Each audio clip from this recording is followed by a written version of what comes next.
La adolescencia suele ser un campo minado de aburrimiento, rutinas escolares y pequeñas rebeliones disfrazadas de grandes descubrimientos.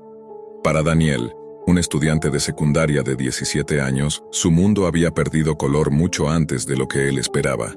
La escuela se había convertido en un reloj de arena donde las horas se arrastraban. Los amigos, en sombras repetitivas que solo hablaban de fútbol, fiestas y chicas. Y su familia, en un eco distante que insistía en que debía aprovechar su juventud. Pero nada de eso llenaba el hueco creciente que se abría en su interior. Fue en uno de esos días de monotonía, en la biblioteca, cuando escuchó a dos compañeros susurrando sobre la Deep Web, ese término que corría como un rumor entre adolescentes curiosos, un espacio donde pasaban cosas de verdad y no simples distracciones. Drogas, armas, secretos del gobierno, experimentos prohibidos, todo aquello que los adultos negaban pero que en los rincones oscuros de la red parecía latir con fuerza. Daniel, atrapado entre el tedio y la necesidad de sentir algo distinto, decidió investigar. Las primeras incursiones fueron torpes. Descargó navegadores anónimos, aprendió sobre VPNs y sobre las capas que ocultaban lo invisible a los motores de búsqueda tradicionales. Al principio lo asaltó la decepción. Foros mal diseñados, vendedores de sustancias ilegales que parecían demasiado evidentes, charlas de conspiraciones tan absurdas que rozaban lo cómico. Pero la semilla ya estaba plantada. La idea de que había algo más, algo oculto tras esos muros digitales, le mantuvo despierto varias noches. Y entonces ocurrió. Una madrugada cualquiera, con la casa en silencio y el brillo azul de la pantalla iluminando su rostro, apareció un enlace extraño. No tenía nombre ni descripción, solo una secuencia de caracteres aparentemente aleatorios. Daniel dudó unos segundos, hasta que el cansancio y la adrenalina hicieron lo suyo. Dio clic. La página que se abrió era diferente. Un fondo negro absoluto y, en el centro, un cuadro de chat que tardó unos segundos en activarse. Las palabras comenzaron a escribirse solas. Bienvenido. Has llegado al peor lugar de la red. No todos están preparados para ver lo que sigue. ¿Estás listo para entrar? Daniel tragó saliva. No había botones, no había instrucciones. Solo un cursor titilando, invitando a responder. Con manos temblorosas escribió un simple sí. La pantalla cambió de inmediato. Una transmisión en blanco y negro comenzó a reproducirse, mostrando una habitación vacía, iluminada apenas por una bombilla colgante. En el centro había una silla metálica, y sentado en ella un hombre de mediana edad, atado de pies y manos, con los ojos vidriosos y la cabeza inclinada como si estuviera bajo los efectos de alguna droga. Frente a él, una mujer vestida completamente de negro, con un largo abrigo de cuero y una máscara blanca sin rasgos. El silencio era sofocante. El chat explotó de pronto. Cientos de usuarios anónimos escribían en simultáneo, riendo, exigiendo, celebrando la escena como si se tratara de un espectáculo esperado. «Empieza ya, más sangre, hazlo sufrir. Queremos dolor», se leía sin cesar. Daniel sintió un escalofrío recorrerle la espalda. No estaba preparado para aquello, pero tampoco fue capaz de apartar la mirada. La mujer enmascarada levantó un cuchillo brillante y lo pasó lentamente por el brazo del hombre atado. La cámara se acercó, mostrando el temblor de la piel, el primer hilo de sangre. El chat vibraba de emoción y Daniel, entre el asco y la fascinación, se quedó hipnotizado. Era un mundo paralelo, un lugar donde la crueldad se convertía en espectáculo y donde él, un estudiante aburrido, se transformaba en testigo privilegiado.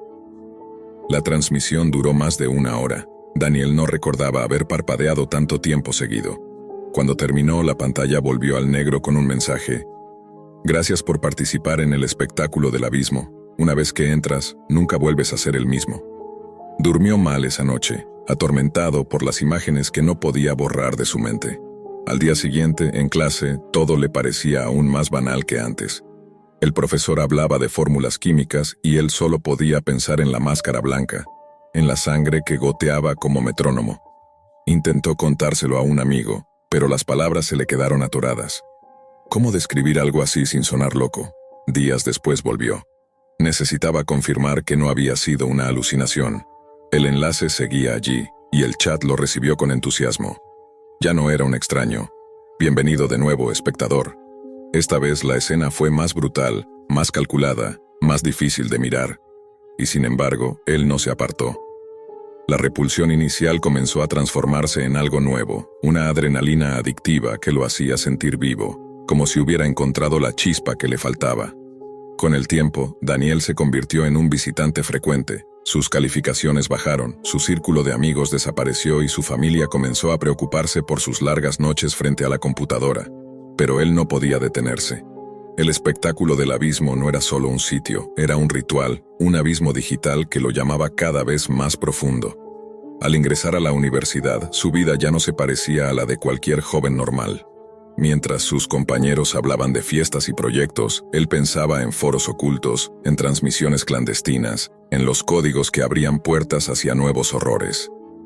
Se había vuelto un experto en navegar capas cada vez más profundas de la red oscura, descubriendo que el espectáculo que había presenciado era solo uno de muchos.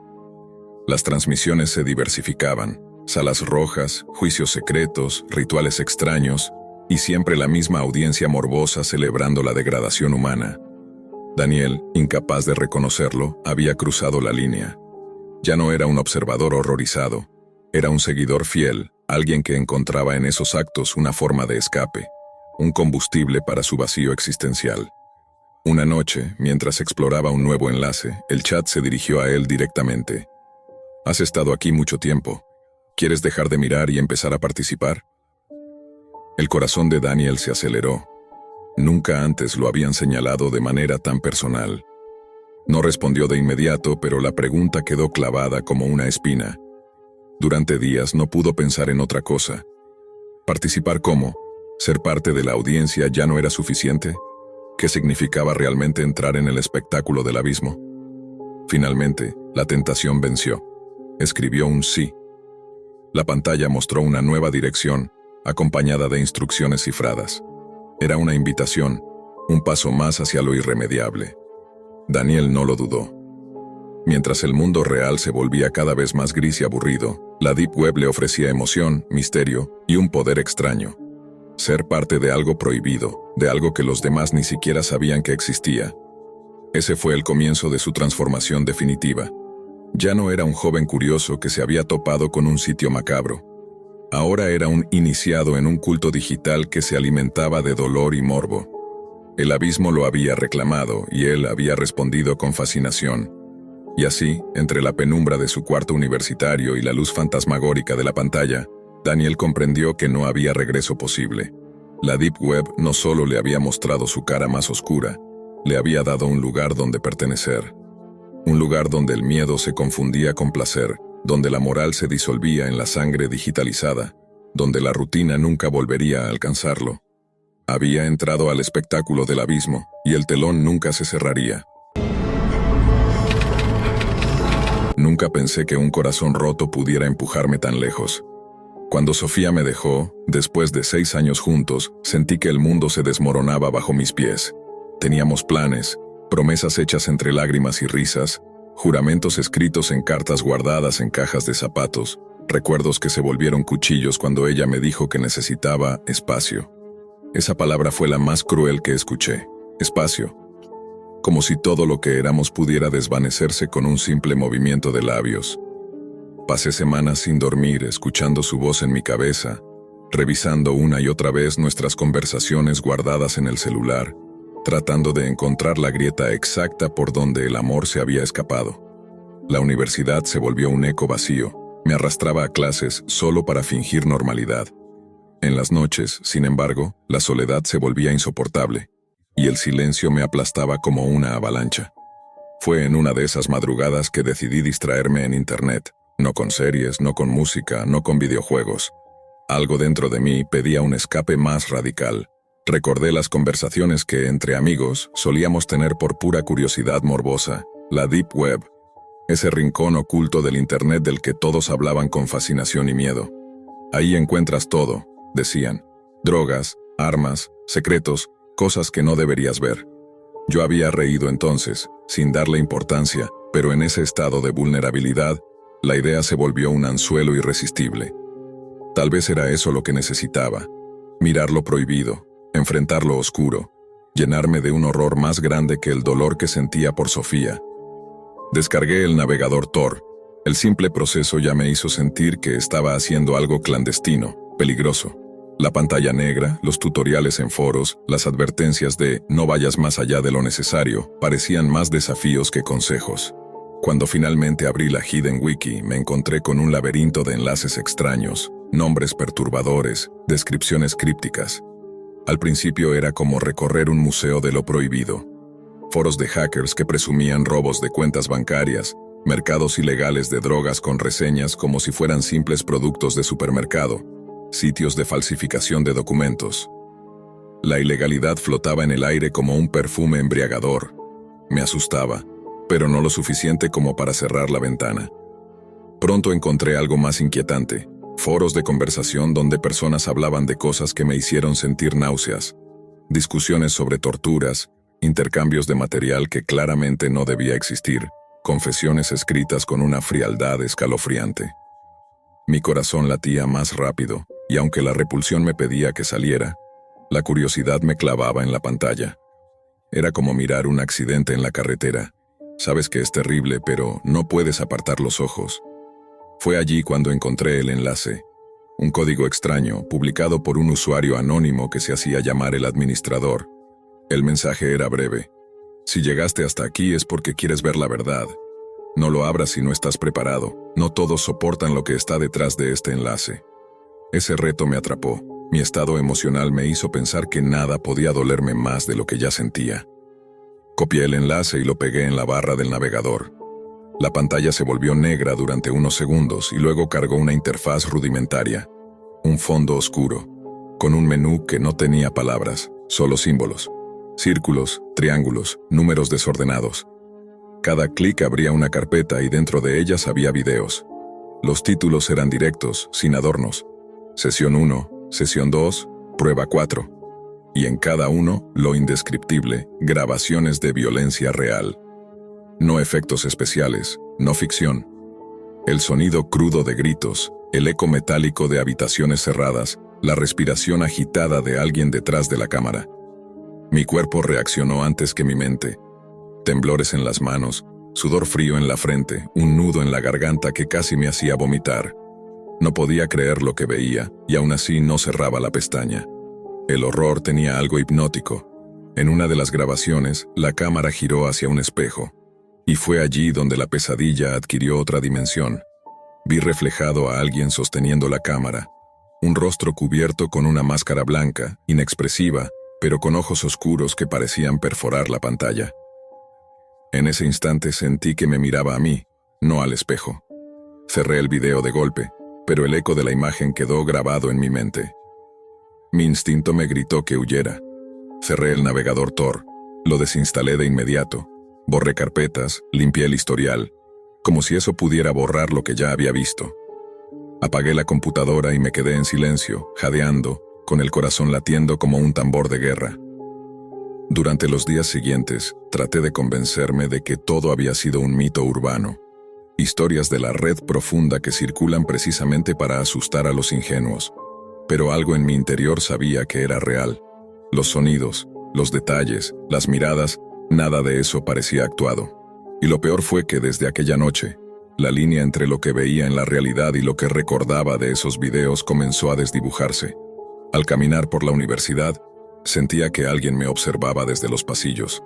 En el metro, entre la multitud, juraría que vi a un hombre con la misma máscara blanca, aunque cuando parpadeé ya no estaba.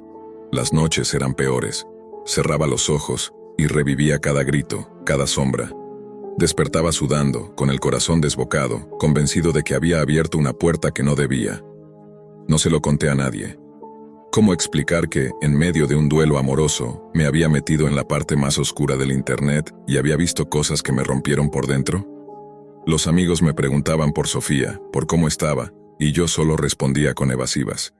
Ellos pensaban que mi tristeza venía del desamor, pero no podían imaginar que había algo mucho más siniestro devorándome desde adentro.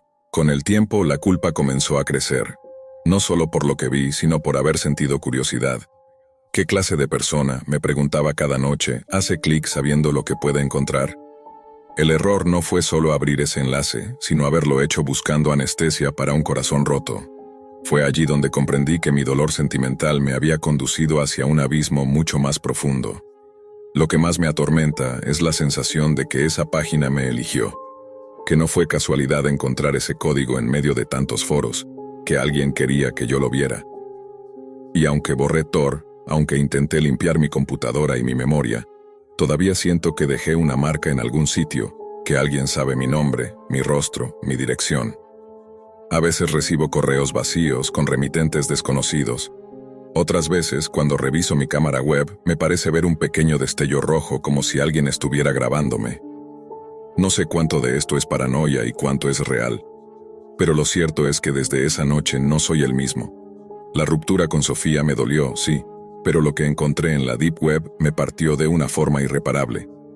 Porque el corazón, con el tiempo, sana. Pero hay cosas que, una vez vistas, nunca dejan de mirarte de vuelta. Por eso te lo cuento. Porque quiero que sepas que el error más grande no fue perder a la persona que amaba, sino creer que podía escapar del dolor buscando un horror mayor. La Deep Web no es un lugar para curiosos, ni para corazones heridos. Es un espejo oscuro donde lo más terrible del ser humano queda grabado para siempre, esperando al siguiente ingenuo que crea que puede asomarse y salir ileso. Y yo soy la prueba viviente de que, aunque cierres la página, aunque borres los archivos, lo que ves allí nunca se va. Se queda contigo, rompiendo no solo tu corazón, sino tu forma de ver el mundo. Miguel siempre había vivido dentro de un mundo que parecía reducido a pantallas, líneas de código y la monotonía gris de su departamento. Su vida, como programador freelance, lo había aislado del ruido exterior. La soledad, aunque en un principio era cómoda, se transformó con los años en una sombra que lo acompañaba a todas partes. No tenía muchos amigos, más allá de algunos compañeros de foros de programación y uno que otro conocido con el que compartía charlas esporádicas sobre tecnología o videojuegos. Su rutina se sostenía en ciclos interminables de trabajo nocturno, cafés fríos y series que reproducía como ruido de fondo. Fue un accidente menor lo que rompió esa rutina. Una tarde lluviosa, mientras caminaba distraído por mirar la pantalla de su teléfono, no notó que un auto se acercaba demasiado a la acera. El vehículo se detuvo bruscamente, y el golpe leve de su hombro contra el capó retumbó más en su conciencia que en su cuerpo. De inmediato, la conductora bajó. Una chica de cabello castaño recogido en un moño desordenado, ojos intensos y un rostro que mezclaba dulzura con firmeza. «Lo siento», exclamó ella visiblemente preocupada. Miguel, aturdido, respondió con torpeza. No, fue culpa mía, iba distraído. Ella insistió en invitarle un café como disculpa. Se llamaba Carolina. La conversación en aquel pequeño local de esquina fluyó de manera sorprendente. Miguel se encontró riendo, escuchando historias de ella sobre su trabajo en una librería y sus sueños de estudiar diseño gráfico. Era como si alguien hubiera abierto de golpe una ventana en el cuarto hermético de su vida. Carolina era distinta, espontánea, segura y con esa calidez que parecía perforar las paredes invisibles que Miguel había construido durante años. Lo que comenzó como un encuentro accidental se transformó en citas semanales, luego en llamadas nocturnas y poco después en una relación. Miguel se enamoró con la intensidad de quien nunca había sentido algo así. Sin embargo, con esa intensidad también vinieron la ansiedad, la inseguridad y el miedo constante de perderla. Una noche, en medio de una charla por mensajes, Miguel, dominado por la mezcla de deseo y soledad acumulada, se atrevió a pedirle algo que jamás debería haber pedido. «Carolina, ¿me mandarías una foto tuya? Pero, ya sabes, íntima, solo para mí». Ella dudó. Se notaba en las pausas de sus respuestas, en los puntos suspensivos que se prolongaban demasiado. Finalmente cedió. La imagen llegó. Miguel la observó con un estremecimiento de culpa y excitación, convencido de que aquello quedaría guardado únicamente en su ordenador. No sabía que, al abrir aquel archivo, no solo había recibido una foto, también había abierto una puerta invisible a algo mucho más oscuro. Pasaron algunos días en calma. Miguel seguía viéndola, pero algo en su interior no dejaba de atormentarlo. ¿Y si alguien más la veía? ¿Y si su computadora no era tan segura como él pensaba? Era programador, sí, pero también sabía que en Internet nada desaparece del todo. Una tarde recibió un mensaje encriptado de un viejo amigo virtual, Julián, con quien compartía charlas en foros sobre la Deep Web. «Hermano, creo que tienes un problema», escribió Julián enviándole un enlace. Miguel abrió el enlace usando Tor. Una página oscura cargó lentamente. Allí, en un foro clandestino, entre publicaciones anónimas y comentarios enredados, estaba la imagen de Carolina. La misma foto, la misma pose. El corazón de Miguel golpeó tan fuerte que pensó que lo escucharía todo el edificio. ¿Cómo carajos llegó ahí?», tecleó temblando. Julián solo respondió: «Alguien tiene acceso a tu máquina, y no es cualquier script kiddie. Esto es trabajo de alguien que sabe». La paranoia invadió a Miguel. Revisó su ordenador línea por línea buscando rastros de malware, puertos abiertos, vulnerabilidades. Lo encontró. Un archivo oculto en la carpeta de descargas, camuflado como imagen temporal. Un backdoor que permitía acceso remoto. Había sido infiltrado desde el momento en que descargó aquella foto. Miguel, con su habilidad, logró rastrear parte de la conexión. El rastro lo llevó a un servidor encriptado, oculto tras múltiples capas de proxies y nodos en la Deep Web. No era fácil, pero su obsesión lo hizo avanzar más de lo que cualquiera lograría.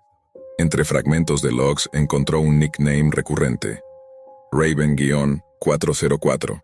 Durante noches enteras, Miguel dejó de comer y dormir con tal de infiltrar el sistema de Raven.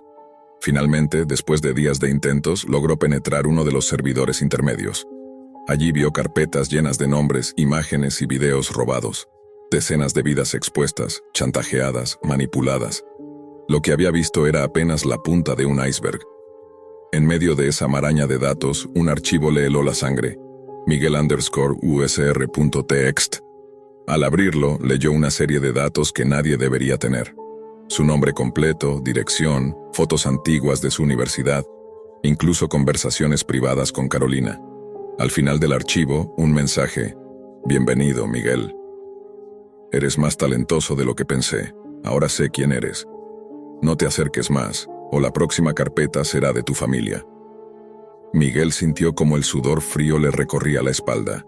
Por primera vez, comprendió que no era él quien rastreaba, era el rastreado. Cerró todo de golpe, pero el daño ya estaba hecho. Raven lo había encontrado. Horas después, recibió un nuevo mensaje emergiendo en su pantalla, como si el hacker estuviera escribiendo en directo dentro de su propio escritorio. «Tranquilo, no quiero destruirte, me interesa tu talento. Te necesitaré pronto. Cuando llegue el momento, sabrás». El cursor parpadeó. Luego silencio. Miguel pasó días eliminando todo rastro, formateando discos, desconectando equipos, reforzando su seguridad. Finalmente logró que, con la ayuda de Julián, se bajaran las imágenes de Carolina del foro. Los enlaces cayeron, pero él sabía que en la Deep Web nada desaparece para siempre. El verdadero infierno comenzó cuando Carolina descubrió la verdad. Alguien, no se sabía si Raven u otro, le había enviado de manera anónima un enlace roto con indicios de que su foto había circulado. Ella, entre lágrimas y furia, enfrentó a Miguel. «¿Cómo pudiste ser tan estúpido? Me expusiste, Miguel», gritó, con la voz quebrada.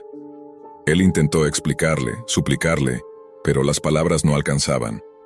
Carolina lo dejó esa misma noche, y con ella se fue la única luz que había logrado entrar en su vida. Miguel se quedó solo, rodeado de pantallas apagadas y un silencio que pesaba más que nunca. Podía borrar archivos, podía destruir servidores, pero no podía borrar el eco de la amenaza: «Te necesitaré pronto». Desde entonces, cada vez que enciende su ordenador, siente que alguien lo observa detrás de las líneas de código, que una sombra habita en su red, esperando. Y cada noche antes de dormir, revive aquella primera foto, aquel momento en que creyó que un archivo era inofensivo. Ahora sabe que la Deep Web no olvida, que lo que entregas allí nunca regresa, y que un error puede arruinarlo todo. Miguel no volvió a ver a Carolina. No volvió a confiar en nadie. Lo único que quedó fue la paranoia de que Raven, en cualquier instante, vuelva a tocar su puerta digital. O quizás la real. Porque cuando cruzas el límite de la red profunda no hay regreso, y él ya había pagado el precio. El eco de las teclas resonaba en la habitación oscura, iluminada únicamente por el resplandor azul de la pantalla. Luis Alberto, conocido en ciertos círculos digitales como Spectre, era un hacker experimentado que había forjado su reputación durante años de incursiones en foros clandestinos, bases de datos filtradas y redes privadas. Se movía en la Deep Web con la misma naturalidad con la que otros navegaban en las redes sociales, convencido de que su pericia y anonimato lo blindaban de cualquier riesgo real. Para él, todo era un juego de máscaras y códigos. Pero aquella noche, algo diferente le quemaba la mente. Un rumor que circulaba en foros restringidos. Se hablaba de un lugar inaccesible, escondido en los abismos de la red, más allá incluso de lo que la mayoría de navegantes de Tor podían soñar. Lo llamaban la Web de las Marianas, como una referencia al punto más profundo del océano. Según las historias, allí no solo se comerciaba con armas, drogas o identidades robadas, sino que se compartían rituales, transmisiones en vivo de atrocidades, experimentos humanos y secretos de gobiernos que jamás saldrían a la luz. Luis sabía que la mayoría de esos relatos eran mitos urbanos digitales, exageraciones para asustar a los novatos, pero su ego le susurraba lo contrario. Si existe, yo puedo encontrarla. Pasó noches enteras investigando, compilando fragmentos de direcciones .onion imposibles de descifrar, interceptando mensajes cifrados en foros abandonados y escribiendo líneas de código que parecían un rompecabezas infinito. Dormía poco, comía frente al monitor y mantenía su vida personal en piloto automático. Todo se reducía a esa obsesión, abrir la puerta hacia donde nadie más llegaba. Finalmente, tras días de frustración, encontró lo que parecía ser un patrón oculto en un conjunto de hashes que circulaban como chiste interno en un canal de IRC. Una secuencia de combinaciones llevó a un servidor oculto, protegido por capas de autenticación que habrían desanimado a cualquiera. Para Luis fue un desafío irresistible. Tardó horas en atravesar los muros digitales, pero lo logró. La pantalla, en negro absoluto, desplegó finalmente un mensaje escrito en letras rojas: «Bienvenido a las Marianas. Aquí nada es ficción». Su corazón se aceleró. Por un instante se preguntó si realmente quería continuar. Pero la tentación era más fuerte que la prudencia. Al hacer clic, la página cargó lentamente un listado de enlaces. Algunos estaban rotos, otros requerían credenciales imposibles de obtener, pero uno en particular le llamó la atención. «Mira lo que hemos hecho». Con un solo movimiento del ratón, accedió. Una transmisión grabada comenzó a reproducirse. El video mostraba a un hombre sentado en una habitación oscura, con un foco solitario que apenas iluminaba su figura. Llevaba una máscara blanca sin rasgos, salvo por un par de agujeros negros en los ojos. Se presentó con voz distorsionada. «Yo soy Alfa, y tú acabas de abrir la puerta equivocada». Lo que siguió fue una espiral de imágenes perturbadoras. Fotografías de personas con rostros irreconocibles, marcas de tortura, cuerpos inertes. Alfa narraba con calma cada caso, describiendo cómo había cazado, engañado y finalmente destruido a cada víctima. Hablaba de ellos con un orgullo retorcido, como si fueran trofeos de caza. Luis tragó saliva. Durante años había visto contenido fuerte en la red profunda, pero aquello tenía algo diferente. No era un espectáculo para vender morbo, era un hombre que disfrutaba dejando constancia de su brutalidad.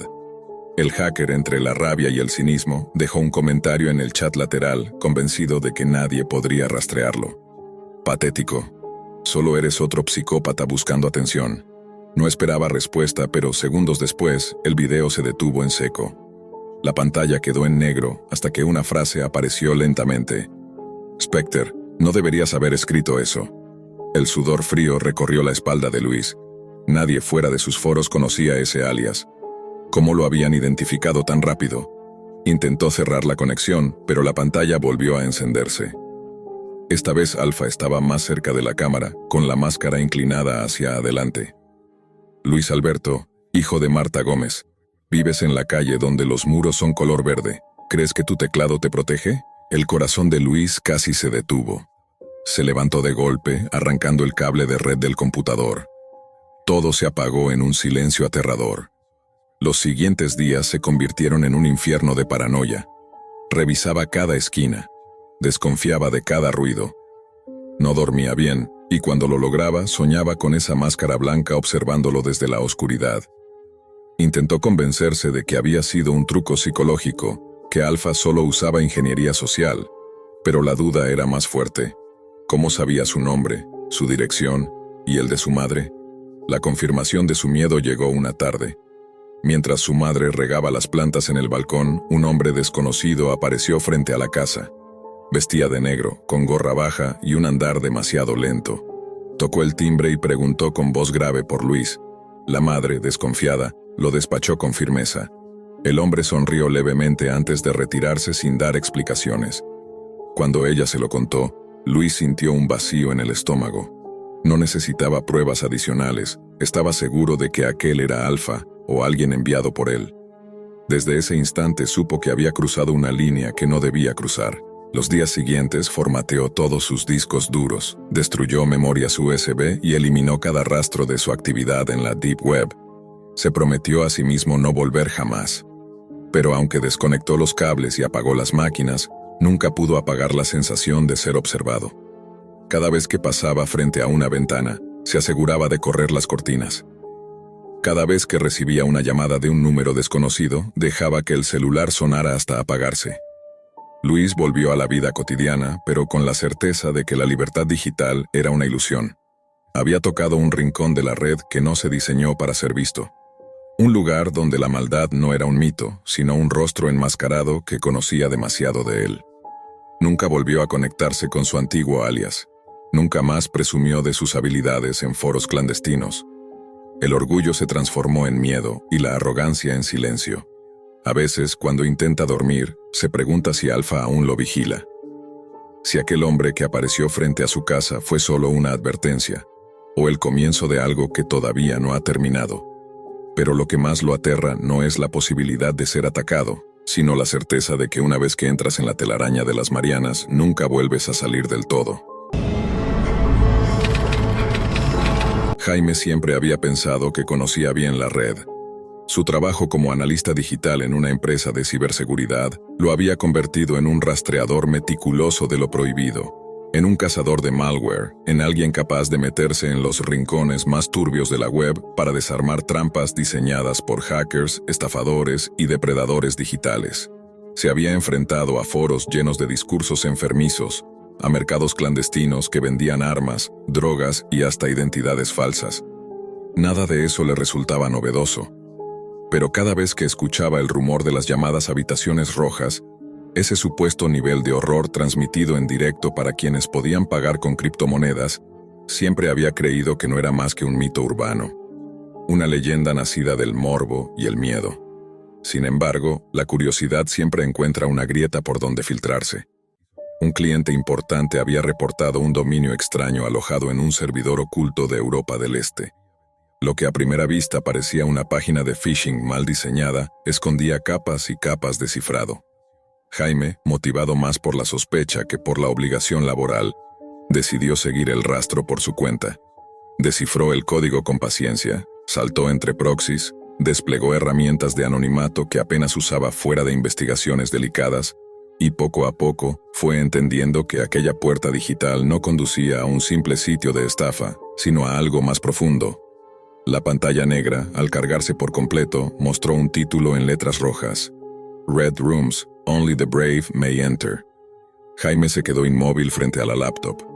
Era la primera vez que encontraba algo que, al menos en apariencia, correspondía al mito de las habitaciones rojas. La interfaz era rudimentaria, apenas una lista de transmisiones en vivo acompañadas de títulos escalofriantemente banales. Cada enlace estaba protegido con un candado que solo podía abrirse con el pago en Bitcoin. Y aún así, entre los accesos bloqueados, había algunos videos marcados como Preview, muestras diseñadas para atraer a los indecisos. El primero de ellos se titulaba Mírame aterrorizar a Maya. Jaime dudó. Parte de él sabía que debía cerrar la laptop en ese mismo instante, pero otra parte, esa que lo había llevado siempre a desarmar virus y entrar en foros de explotación digital para denunciarlos, lo obligaba a mirar más allá. No podía simplemente ignorarlo. Así que, con el corazón latiendo más fuerte de lo habitual, presionó play. La transmisión no era en tiempo real, era una grabación, pero la crudeza con la que estaba filmada lo golpeó como un balde de agua helada. La cámara enfocaba una habitación blanca, vacía salvo por una silla metálica en el centro. En esa silla estaba amarrada una joven con uniforme de enfermera. Su rostro estaba cubierto de sudor y lágrimas. Su respiración era entrecortada, como si hubiera estado llorando por horas. Frente a ella apareció un hombre con el rostro cubierto por una máscara de cerámica. En su mano sostenía un martillo. Jaime sintió un nudo en la garganta. El título no exageraba, aquello no era una simple amenaza. El hombre jugaba con el miedo de la chica, acercando el martillo a su rostro, golpeando el suelo a centímetros de sus pies, soltando risas que parecían deformadas por un modulador de voz. Jaime no pudo terminar el video. Lo detuvo a la mitad, con la sangre helada y el estómago revuelto. Quiso convencerse de que era una escenificación, una puesta en escena con actores, un teatro enfermo diseñado solo para asustar a los incautos. Pero algo en los ojos de aquella chica, en la forma en que su cuerpo temblaba, en el tono de sus gritos, le decía que no había guión, que no había maquillaje que justificara esa desesperación. Intentó salir del sitio, cerrar las ventanas, pero un nuevo enlace parpadeó en la pantalla como si la página lo estuviera invitando a continuar. El título: Tiffany se asusta. Jaime pensó en apagar la computadora, pero sus dedos actuaron solos. La curiosidad lo venció otra vez. El segundo video no mostraba una habitación cerrada, sino un parque oscuro, apenas iluminado por faroles. Una mujer caminaba nerviosa, mirando hacia atrás con frecuencia, como si supiera que estaba siendo seguida. Y así era. La cámara capturaba todo desde la distancia, acercándose lentamente hasta que unos hombres aparecieron en cuadro. Los gritos de la mujer rompieron el silencio nocturno. No eran gritos de película, eran alaridos que atravesaban la pantalla, cargados de un miedo visceral. La persecución terminó en un rincón del parque donde no había testigos, solo sombras. Lo que siguió fue un despliegue de violencia tan abrupto que Jaime apartó la vista, incapaz de soportarlo. Cerró la laptop de golpe, jadeando como si acabara de correr kilómetros. El sudor le cubría la frente. Durante años había visto atrocidades en la red. Pornografía ilegal, amenazas, chantajes, estafas. Había reportado decenas de foros a las autoridades, convencido de que su labor servía para limpiar un poco la basura digital que infectaba el mundo. Pero esto era distinto. Esto no era un virus que podía eliminarse con un par de clics, ni un foro que pudiera clausurarse. Esto era un espectáculo en vivo, financiado y sostenido por personas reales que, desde cualquier rincón del planeta, pagaban para ver sufrir a otros. Jaime intentó convencerse de que nada de eso había pasado. Apagó la computadora, se lavó la cara, se dijo a sí mismo que había visto demasiado, que su mente estaba mezclando ficción con realidad. Pero en el fondo sabía que no era así. Había entrado en un espacio donde el morbo y la crueldad humana no tenían límites. Y lo peor de todo era la certeza de que aquello seguía ocurriendo, en ese mismo instante, para cientos de espectadores escondidos tras pantallas anónimas. El resto de la noche no pudo dormir. Cada vez que cerraba los ojos, la imagen de la enfermera amarrada a la silla y los gritos de la mujer en el parque volvían a su cabeza. Al día siguiente, mientras intentaba concentrarse en su trabajo, notó que su propia computadora se había vuelto más lenta. Revisó procesos, escaneó puertos y encontró algo alarmante: un rastro de conexión que no había autorizado. Alguien lo había seguido de vuelta. La Deep Web no perdona la curiosidad. Jaime pasó los días siguientes en un estado de alerta constante. Cada notificación, cada sonido en su departamento lo hacía saltar.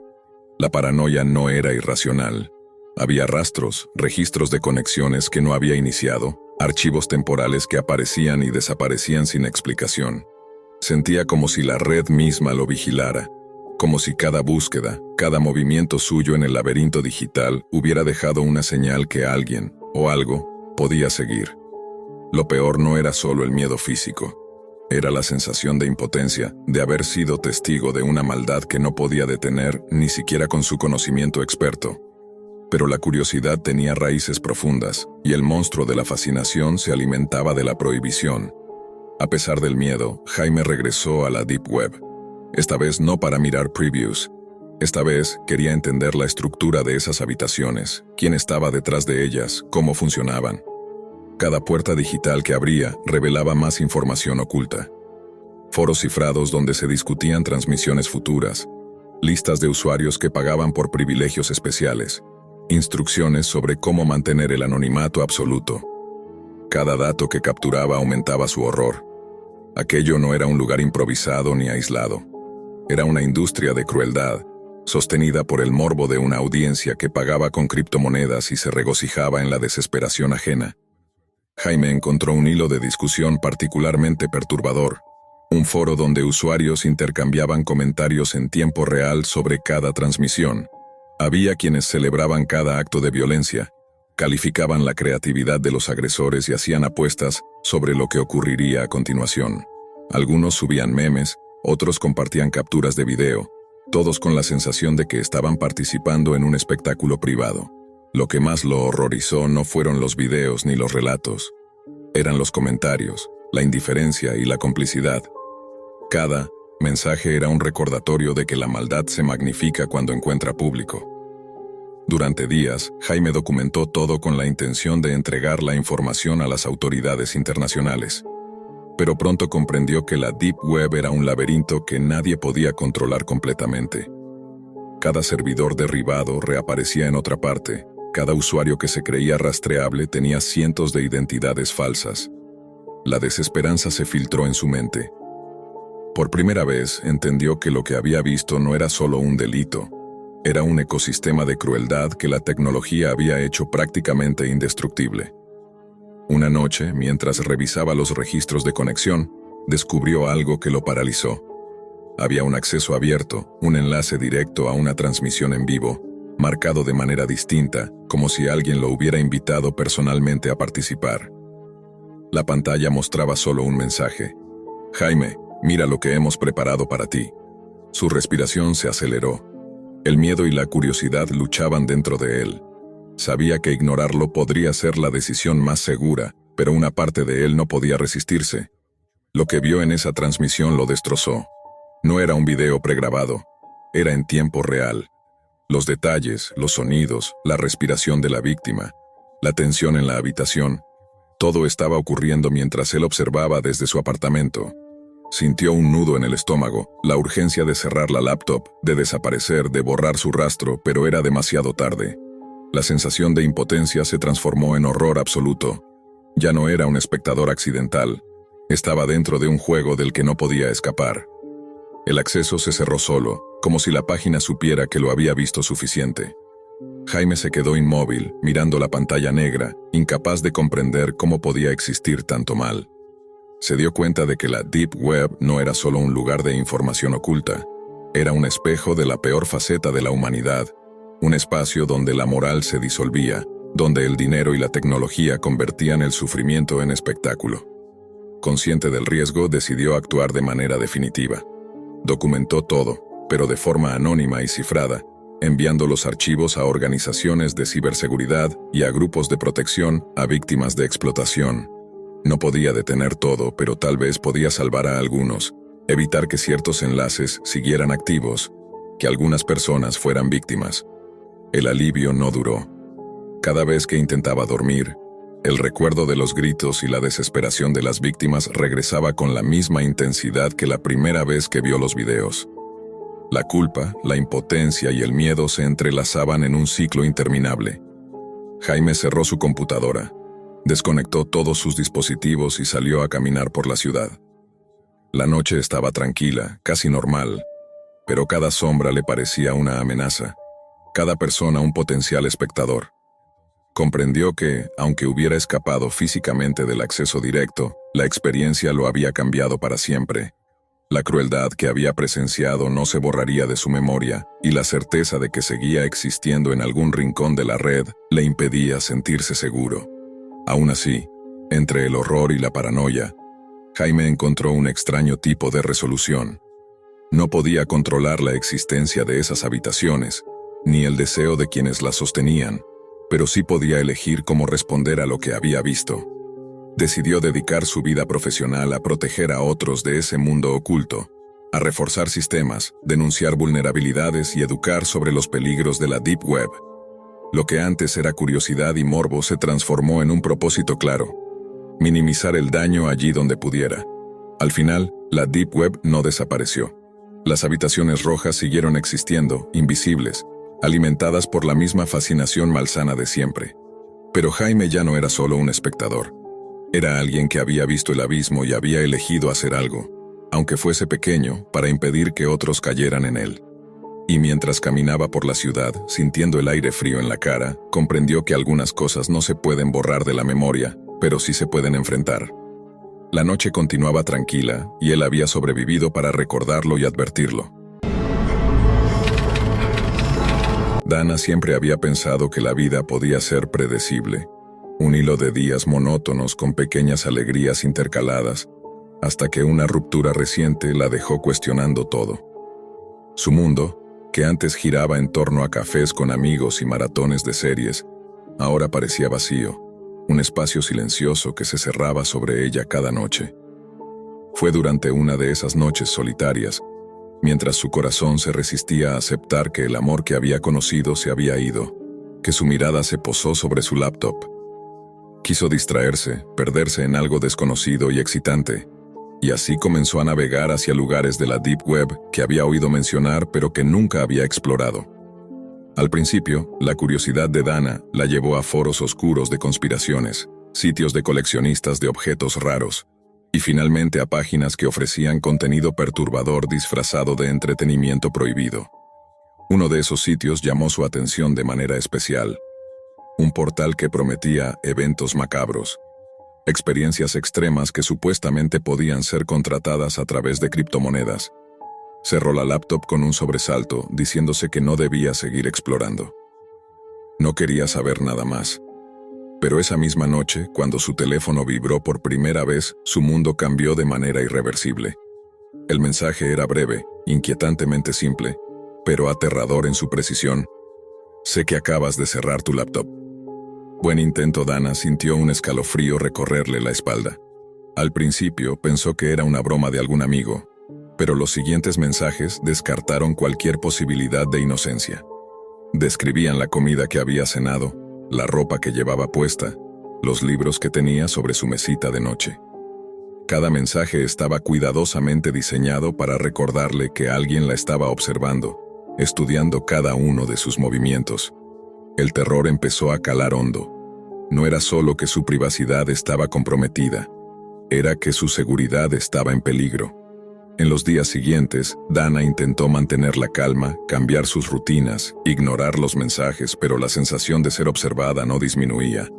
Finalmente, decidió buscar ayuda profesional y contrató a un detective privado especializado en ciberacoso. Lo que descubrieron fue peor de lo que podía imaginar. Micrófonos escondidos en la cocina, en la sala, incluso en su dormitorio. Cámaras ocultas en lámparas y detectores de humo. Cada rincón de su casa parecía haber sido transformado en un ojo silencioso que la vigilaba constantemente. El detective, con la gravedad reflejada en su rostro, le explicó que el acoso no se limitaba a su casa. Todo su entorno digital estaba comprometido. Sus correos electrónicos, su historial de navegación, incluso sus compras online habían sido monitoreadas. Dana sintió que su mundo se cerraba sobre ella, que la Deep Web había sido la puerta de entrada a un juego macabro que nunca había pedido jugar. El miedo se volvió insostenible. Cada sonido, cada sombra, cada vibración de su teléfono la hacía saltar. Su privacidad había sido violada de manera tan completa que decidió cortar todo lazo con su vida anterior. Se mudó a otra ciudad, borró sus cuentas, cambió de teléfono, compró una laptop nueva y trató de recomenzar. Pensó que tal vez, solo tal vez, podía escapar del acoso que había comenzado como una curiosidad nocturna y había escalado hasta convertirse en pesadilla. Sin embargo, incluso en su nuevo apartamento, con nuevas calles, nuevos vecinos y un nuevo entorno, la paranoia persistía. Una noche, mientras revisaba su nuevo correo electrónico, sintió la familiar vibración en su teléfono. Su corazón se detuvo al ver un mensaje en su nuevo número. Bienvenida a tu nueva vida, no importa dónde vayas, sigo viéndote. Dana se quedó paralizada, incapaz de moverse, con un miedo que se incrustó en lo más profundo de su mente.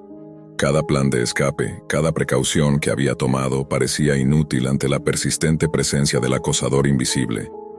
Ya no sabía si los pasos que daba eran seguros, si la privacidad era solo un concepto ilusorio, o si realmente había un lugar donde pudiera sentirse a salvo. Durante semanas Dana intentó recomponerse. Se aseguró de revisar cada dispositivo, desconectar micrófonos y cámaras que pudieran ser instalados en su entorno, pero la sensación de ser vigilada no desaparecía. Aprendió a vivir con el miedo, a planear sus movimientos cuidadosamente, a no dejar rastro digital, pero cada sonido extraño, cada notificación inesperada la hacía saltar. Su vida, que antes había sido libre y despreocupada, se había convertido en un acto constante de vigilancia mutua, una batalla psicológica donde el enemigo parecía tener siempre ventaja. Con el tiempo, Dana comenzó a investigar sobre la Deep Web, los foros de acoso y las tácticas de espionaje digital. Descubrió que muchas víctimas jamás recuperaban su tranquilidad, que la facilidad con la que un acosador podía obtener información personal, instalar dispositivos de vigilancia y seguir a alguien incluso a kilómetros de distancia, estaba fuera de cualquier control legal efectivo. Comprendió que no se trataba solo de tecnología, se trataba de manipulación psicológica pura, de romper la percepción de seguridad de la víctima hasta que cada aspecto de su vida cotidiana se volviera inquietante, inseguro, incluso terrorífico. Aunque los mensajes cesaron por semanas, Dana nunca dejó de mirar sobre su hombro. Cada sonido era un potencial mensaje, cada luz que parpadeaba una cámara escondida. Vivir con la certeza de que alguien había estado dentro de su vida de manera tan invasiva cambió su manera de interactuar con el mundo. La Deep Web, que alguna vez había sido una curiosidad de una noche solitaria, se convirtió en un símbolo de peligro invisible, un lugar donde la privacidad era solo una ilusión y donde las sombras podían transformarse en acechadores omnipresentes. El clímax llegó cuando, un día, Dana recibió un paquete sin remitente. Dentro, un pequeño dispositivo electrónico y una tarjeta que decía, siempre cerca, siempre observando. El terror se volvió tangible. Alguien había logrado saber no solo dónde estaba, sino cómo alcanzarla incluso en su aparente refugio seguro. Dana comprendió entonces que la única forma de sobrevivir psicológicamente era aceptar que la seguridad absoluta no existía, que la vigilancia podía estar en cualquier lugar, que su vida ya no sería nunca igual. A pesar del miedo constante, Dana encontró fuerza en la precaución y la resiliencia. Aprendió a utilizar herramientas de seguridad digital, cifrar comunicaciones, mover sus rutinas constantemente, y a no revelar información personal a nadie, ni siquiera a amigos cercanos. La experiencia la transformó, convirtiéndola en una experta en ciberseguridad y una defensora de la privacidad digital, con una advertencia constante para quienes se aventuraban en la Deep Web. Curiosidad y peligro pueden caminar de la mano, y lo que parece un escape puede convertirse en una puerta a un infierno invisible. Pero, incluso con toda su preparación y conocimiento, el mensaje final llegó, recordándole que ninguna medida era suficiente para borrar el recuerdo ni la presencia del acosador invisible. Te estoy mirando ahora. Siempre he estado aquí, Dana, a pesar de todo, respiró hondo, consciente de que la libertad absoluta era un lujo que había perdido, y que la Deep Web había cambiado su vida para siempre. Lo que comenzó como una exploración casual terminó como un recordatorio aterrador de que la tecnología puede ser un arma, y que la curiosidad, a veces, abre puertas que nunca deberían haberse tocado. Y mientras cerraba los ojos esa noche, un pensamiento persistente la acompañaba. ¿Realmente había escapado o simplemente había aprendido a convivir? ¿Con un ojo que nunca parpadea, un susurro que nunca se apaga? El reloj del vestíbulo marcaba las 10 de la noche y Lucas, un recepcionista de hotel de 28 años, observaba el reflejo de las luces fluorescentes sobre el mostrador con una mezcla de cansancio y resignación. Su vida transcurría entre registros de huéspedes, llamadas telefónicas y la rutina monótona de un trabajo que no le ofrecía satisfacción alguna. Pero esa noche, algo en su interior estaba despierto. Una inquietud silenciosa que había crecido durante meses, alimentada por los celos y la paranoia hacia Michelle, su novia. Cada mensaje tardío, cada conversación que ella mantenía con amigos, se convertía en un tormento para su mente. No confiaba en ella, aunque la amaba. No confiaba en sí mismo, aunque la deseaba. Mientras revisaba su teléfono, apareció un anuncio extraño. Vea todo lo que desea sin que nadie lo sepa. Cámaras espía discretas y seguras, envío inmediato, total anonimato garantizado. Lucas dudó, pero el impulso de vigilar a Michelle superó su razón. La noche se convirtió en un torbellino de búsquedas y descargas de la Deep Web, donde la información era precisa, pero la moralidad casi inexistente. Entre foros crípticos y enlaces oscuros encontró lo que buscaba: una cámara diminuta, fácil de ocultar, capaz de transmitir imágenes en vivo a su dispositivo. La compra fue rápida, sin preguntas ni garantías, con la promesa de anonimato que la Deep Web ofrecía a quienes osaban cruzar sus límites. Cuando la cámara llegó en un paquete anodino, Lucas la sostuvo entre sus manos temblorosas, imaginando la capacidad de controlar su ansiedad, de observar sin ser observado. La instaló en la sala de su apartamento, un lugar neutro donde podía vigilar a Michelle sin levantar sospechas. Al principio, la sensación de poder lo embriagó. Ver a Michelle llegar del trabajo, cambiarse de ropa, preparar su cena sin que él interviniera, le daba una extraña sensación de control. Sin embargo, la satisfacción inicial pronto se transformó en obsesión. Pasaba horas frente a la pantalla, analizando cada gesto, cada sonrisa, cada interacción, buscando señales de engaño que no existían. Una noche, mientras revisaba las imágenes, apareció un mensaje inesperado en su computadora. «Lucas, te estamos viendo a ti también». El corazón le dio un salto y sus manos sudaban sobre el teclado. Creyó que era un error, un virus, algo que se podía ignorar. Pero los mensajes continuaron. Primero frases vagas, luego detalles específicos sobre su vida diaria, sobre lo que comía, cómo se vestía, incluso los momentos que pasaba solo en el apartamento. La paranoia lo devoraba. Cada sombra, cada sonido se convertía en una amenaza. La cámara que compró para vigilar a Michelle ahora lo mantenía prisionero en su propia vida. Desesperado, Lucas buscó ayuda. En uno de los foros donde había adquirido la cámara, encontró un mensaje de Mason, alguien que había pasado por lo mismo. Cámaras espía interceptadas, mensajes de chantaje, la sensación de estar completamente expuesto. Contactarlo fue un alivio inicial. Finalmente alguien entendía el terror que lo consumía.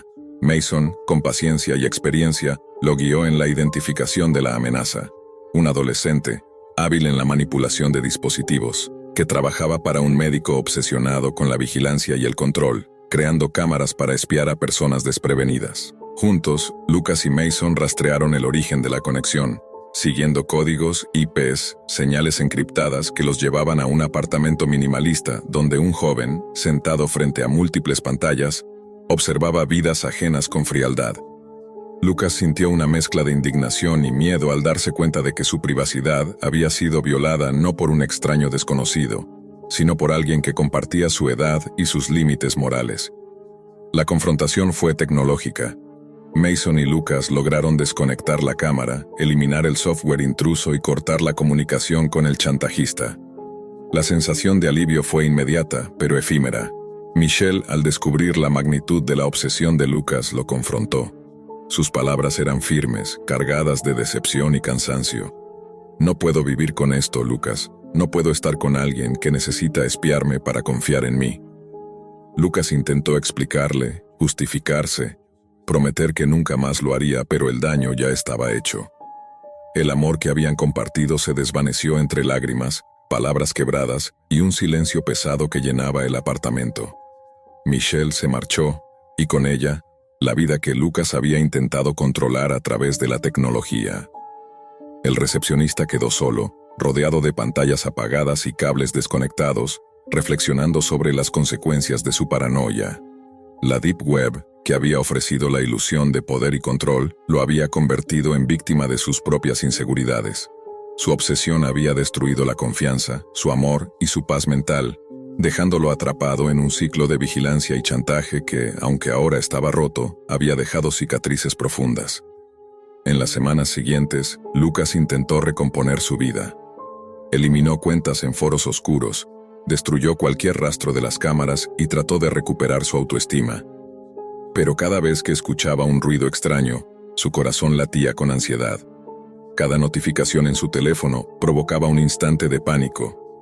La experiencia lo había cambiado.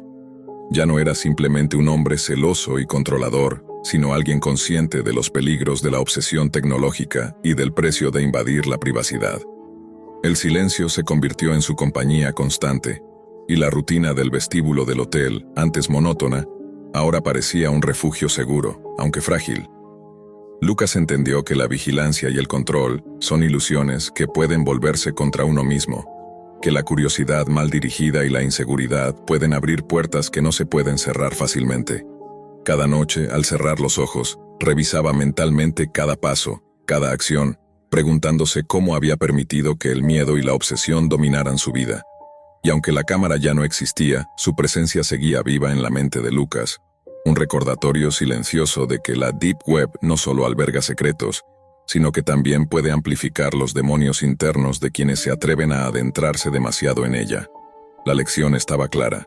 La vigilancia que él había deseado para controlar a Michelle se había convertido en una cadena que lo mantenía prisionero, y aunque había recuperado cierto control, la desconfianza y la paranoia se habían instalado como sombras permanentes en su vida. La historia de Lucas se convirtió en un ejemplo de cómo la tecnología y la obsesión pueden entrelazarse hasta destruir lo que más se ama. Y mientras observaba las luces apagadas del vestíbulo del hotel, comprendió que la verdadera cámara que lo había visto todo no era la que había comprado en la Deep Web, sino la que él mismo había llevado dentro de sí, alimentada por celos, inseguridad y miedo, una cámara invisible que nadie podía desconectar excepto él mismo. Si lograba reconciliarse con la verdad de su propia fragilidad,